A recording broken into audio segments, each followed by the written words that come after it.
as a parting shot to the whole thing, what do you have to say? So how do you rebut this? How do you get more young people to participate in this? There's a lot of points you raise there, so I don't know what to focus on. So I think the issue is once again of identity. Who are we as a people? Yeah. We have lost sight of that. Yeah.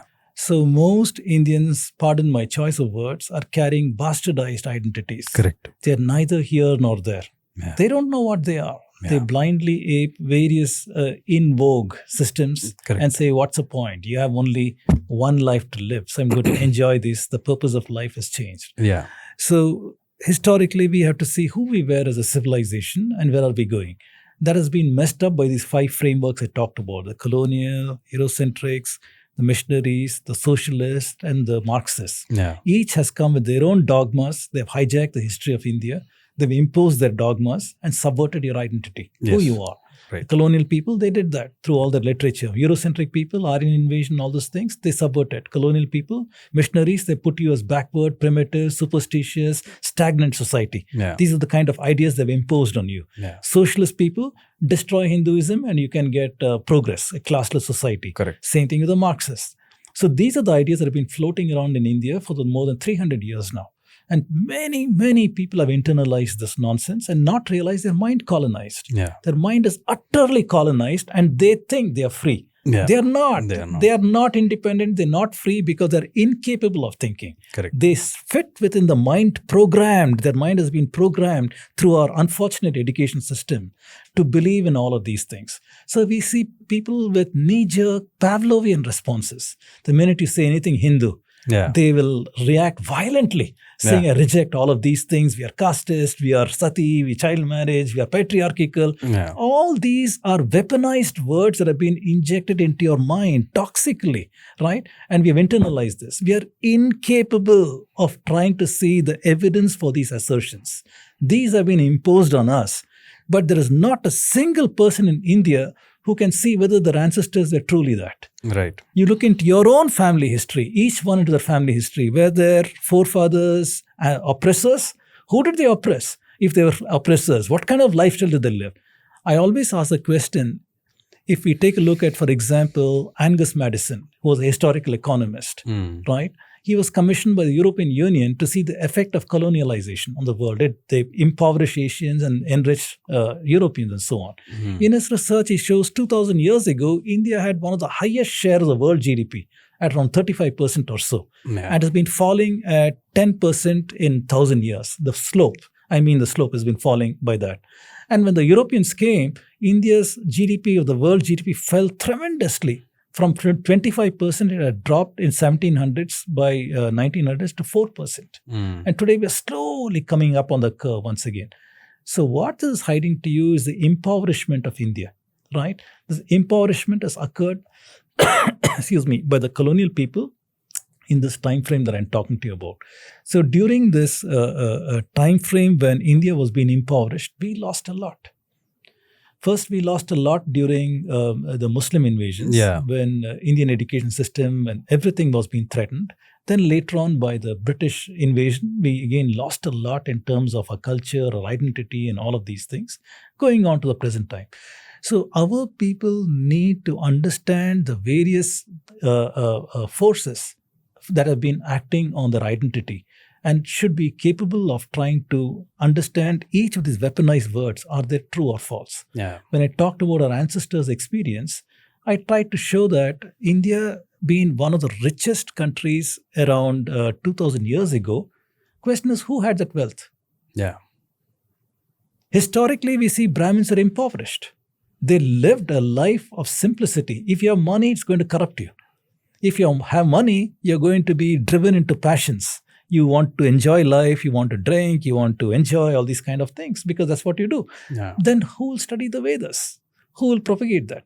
So Brahmins were required to live a life of poverty, required to have very simple foods, sattvika foods, like you have just gruel in the morning and evening and things of this nature.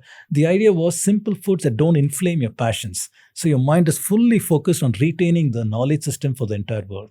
In return, society gave you that respect, Correct. accorded the respect of the Brahmin to you, right? The Kshatriyas are expected to do a certain thing a certain way. So our identity was like this. And the people who had the money, believe it or not, were the artisans. Yeah.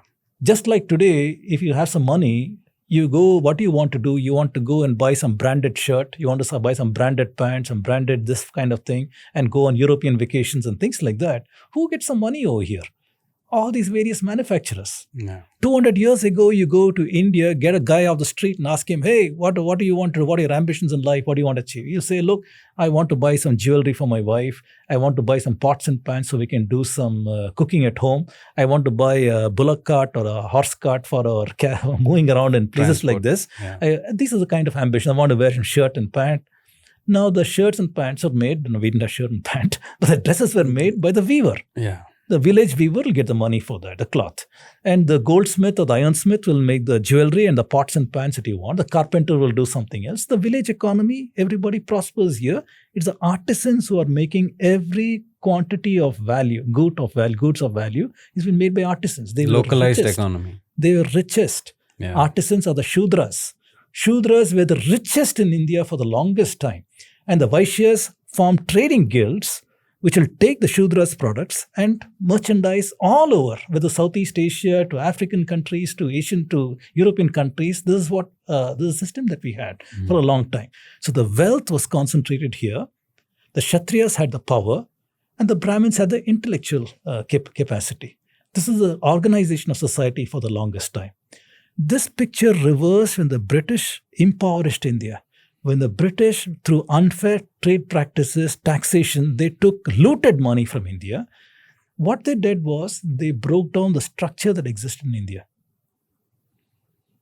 Yeah. There's so much to say. We don't have the time to do that. But they broke down the educational system in India by their taxation. People could not afford to subsidize the Brahmins or the temples and things like that. Society broke down. The Kshatriyas lost power through the doctrine of lapse and other such things. The Vaishyas lost power because they could not pay the kind of taxes. The Brahmin lost power, rather the ability to earn, because the society could not afford to give portion of their income. They had no income because the taxes are so high, wherever the British governed, right? And finally, British took the money from India and funded their own industrialization. Yeah. So as they were industrializing, they also took artisan knowledge from India, how to make muslin, how to make cloth, how to make iron implement. They didn't even have that technology. Indians had uruk, very high quality steel and things like that. Yeah. They learned this and made their own Bessemer process, which is the driver of the Industrial Revolution. So they industrialized themselves. At the same time, they deindustrialized India. India was used as a place of knowledge, money and raw material, which they purchased cheaply, took it to Lancashire, Manchester and places like that. The finished goods were sent to India and Indians were forced to buy these cheaply. By doing that, they destroyed the artisan class. Nobody would buy the artisan material when they were getting these cheaper materials over here. Yeah. So you see what I'm saying? So the artisan class was destroyed, Kshatriya class was destroyed, Vaishya class was destroyed, Brahmin class was destroyed during the British time. So impoverishment became very, very, very real in India around that time frame.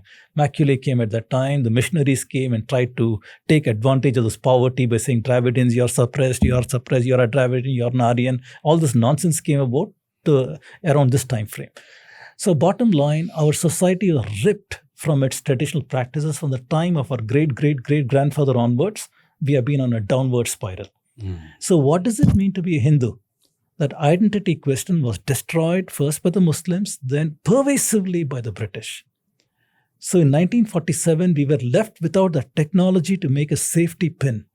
Yeah. That was India.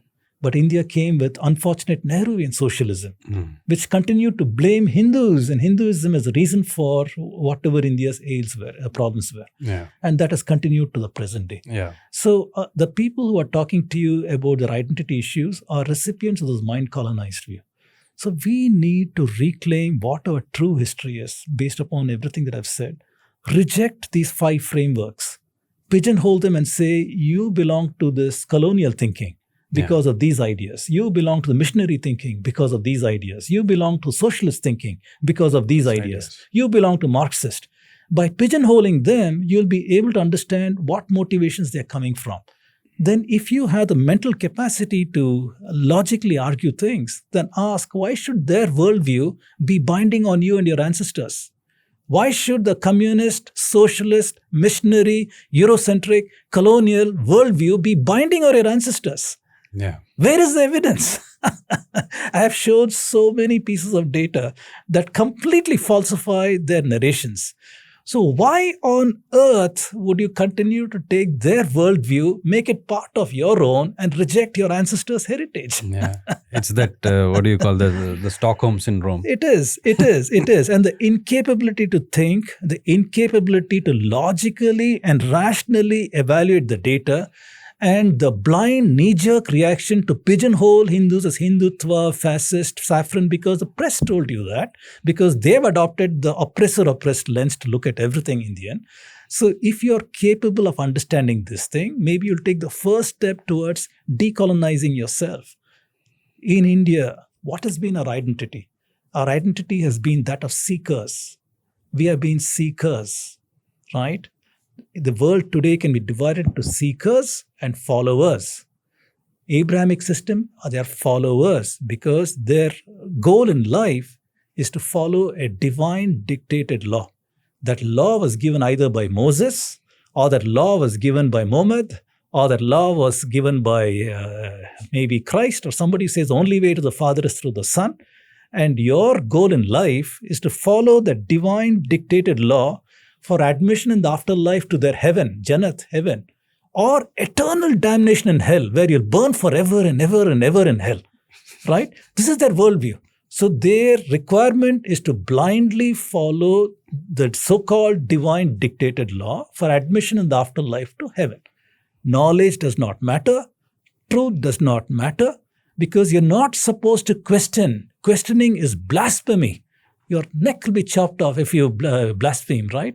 So you're only required to follow the divine dictated law. What did Hindus believe in? We had a worldview where everything is Brahman. Everything. In the Abrahamic worldview, there is a creator-creation dichotomy. The creator does not belong to the creation. Creation has been created. The creator is away from creation. He will only correspond to you through prophets, chosen people, who will tell you his will, his or her will, but for them it is his, patriarchal. His will be known to you through that. So in the Hindu tradition, that has not been the way it has been. Our goal in life has always been to dispel avidya. We do not believe we are born in sin as the Abrahamic people believe, because they believe original sin. They believe that you need to be saved. It's good. There's a belief system they want to believe. I'm not knocking on that. That's what they do. But as far as identity is concerned, what did Hindus believe in? Hindus believed that our goal in life is to dispel avidya. What is avidya? It's a big word. It's a big word for our ignorance of our true nature. Our true nature is aham brahmasmi, tattvam asi. These are the kind of mahavakyas that our ancestors had chanced upon by their insight, sadhana and others. Through great tapasya, they had come upon these kind of truths, right? So these kind of things were posited that everything is Brahman. There is no dichotomy between creator and created. Everything is Brahman. So to understand that requires tremendous amounts of efforts on your part. If your karma phala is good, then in this lifetime you might realize that. If your karma phala is not good enough, then maybe you'll make some progress towards that spiritual goal in a future lifetime. In your next life, in a Hindu faith, we believe you'll be closer to a spiritual goal or further away. Bhagavan Krishna promises this to you in Bhagavad Gita. He says to Arjuna says, I'm a weak fellow. Krishna, you're telling me all these things. I can't do this. I'll neither enjoy this world nor will I achieve the afterlife, what you're saying. And Bhagavan Krishna says, don't worry. Anybody who works towards this spiritual goal is not lost. In the next lifetime, you'll be closer. You'll be born in a family closer to a spiritual goal. Or you might be further on. Basically, your karma phala. So as Hindus, we believe that we have to believe what our dharma is. We have to understand the role of karma over here. Otherwise, we are all karma generating machines, right? Any action we do, whether you're breathing, talking, thinking, we are generating karma. In our system, what we see is that based on our karma phala, we are either closer to a spiritual goal or further away from the spiritual goal. So our Dharma Shastras have got guideposts for us on how to live life. How to live life to minimize this negative karma. Our karma is not like an algebra sum. I cannot beat you today and get some negative karma and give you a chocolate and hope to get positive karma and cancel it out. We believe we'll separately experience the impact of our negative karma and our positive karma. This is how we are viewed by life, which requires us to hold ourselves to a very high degree of operation, the way we deal with life, right? So be mindful of the karma that we are generating. How do we do that? By following Dharma Shastras that tell us what our Dharma is. What is our Dharma? We wear so many caps every day, right? I wear a cap as a parent. I wear a cap as an employee of some company. I wear a cap as a neighbor to my neighbor, or as a parent, or as a brother, or as an uncle, or whatever. In every cap that I'm wearing, I have a Dharma, including a Swadharma to myself, a Dharma to society, a Dharma to Pitrus, a Dharma to everything. So many Dharmas are over there. So understanding in any given point of time, what is that I should do for the right thing? To understand this is not easy. It is not like 10 commandments that thou shalt do this, thou shalt not do that. Karma is not set, Dharma is not set like that. It is understanding the situation and doing the right thing. In order to do that, we need to internalize what our ancestors have thought about over here in Dharma and other such things, and be mindful of European translations of our ancient scriptures, which position these things as primitive, superstitious, discriminatory, and all these things. Hopefully, you'll be able to decode some of these things based on the methods I've used in my talks, how we can deconstruct their methods and see what is the reality of our civilization. So to contemporary youth who, like the millennials, the Generation X, and other such people who are confused, what does it mean to express my Hindu identity? They don't want to do that because there's so much negativism out there. So how do you express your Hindu identity? In many, many ways you can do that. Many ways. It need not be visual entirely, that I wear a vibhuti, I wear a chandanam or a kumkum or all these kind of things. Yes, those are also part of your identity. Is it going to temples, observing festivals and other such things? Yes, that's also part of your identity. You can incorporate many simple things, but even simple things like be aware of your karma. Maybe leave out a pan of water on a hot day for an animal to drink. Maybe do some act of kindness, some dhanam, some charity, and other such things. So many, many simple ways you can start practicing your dharma. You can understand to each dharma, what do I have to do? What is the right thing I have to do? Be aware of that. Grow that empathy. Try to understand yourself in a broader context than yourself. I, me, my, all the time. There is a bigger, we are connected. We are connected as a society. Understand this and express your Hinduness gradually. It is not, if I don't go to temples, I'm not a Hindu. If I don't read the Bhagavad Gita, I'm not a Hindu. No, you are. You are. Your ancestors were. It is your journey. It is your journey through karma. It is your journey in understanding dharma. You need to understand that. Even though your school system, your popular media, your movies are all showing your ancestors negatively, your faith negatively, your system is negatively, try to decode these. Go past this based on the kind of things I said in my talks. Try to go past that, deconstruct the narratives, pigeonhole them into where they belong, their ideologies, and say, this is how my ancestors were. This is how they navigated life. The Hindu faith has got the maximum potential to solve the problems of today. Generation X and millennials, you're inheriting an earth which is deeply polluted in water, deeply polluted in the earth, in air. Everything is polluted. You have adulterated food. You got poor quality soil. You got fertilizers. You got all kinds of genetic issues. You got all kinds of contaminants in the air thanks to industrialization and things like that. How do you think these things have happened? These have happened because of an ideology that God put man in charge of creation to do as he wants, rape the earth as he wants, because God has given you permission. Is that true? That is what has led us to today. If you're a Hindu, you'd understand that every action of yours is going to generate karma. You're a karma generating machine with every thought, word, and action. So today I say the mantra for you should be that by reducing your carbon footprint, you're equivalently reducing your karmic footprint. We need to internalize that message. In many, many ways. The things that you buy in the market, the cars that you choose to drive, the mode of life that you choose to live, everything that you do, you can see, how am I hurting the species of the earth? How am I contributing to global warming? How am I contributing to carbon? Only the Hindu faith has got the solutions over here. Only the Hindu ideals can allow you to have a cleaner earth and so on. You need to understand this. You need to internalize this so that we can have a better future, a better tomorrow. The sooner we adopt this kind of thinking, the better for us. So I hope I've been able to communicate these ideas on how you express your identity and how it has got the potential to solve some of the biggest problems in the world today.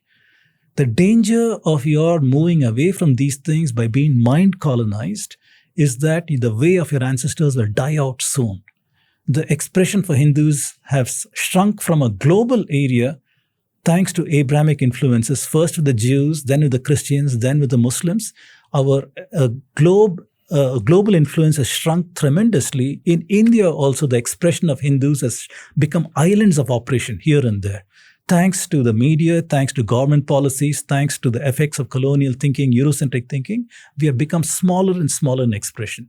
Please do try to understand this, that very soon we can go towards extinction. If the faith of your ancestors must live on, if their ways of life, their enlightened thinking, the scope for their hunger for knowledge, understanding the truth, if that should live on, you are the inheritor. You need to try and see how we can make a better world. Thank you. Thank you so much, sir. Thank you so much for that, concluding monologue or a pep talk. Really, thank you so much for all the knowledge sharing that you did, and with evidences that we have been able to put it out there that this is what it is. Now it's up to people to take it. Right. So thank you so much for doing this once again. My pleasure. Thank you. Namaste. Namaste.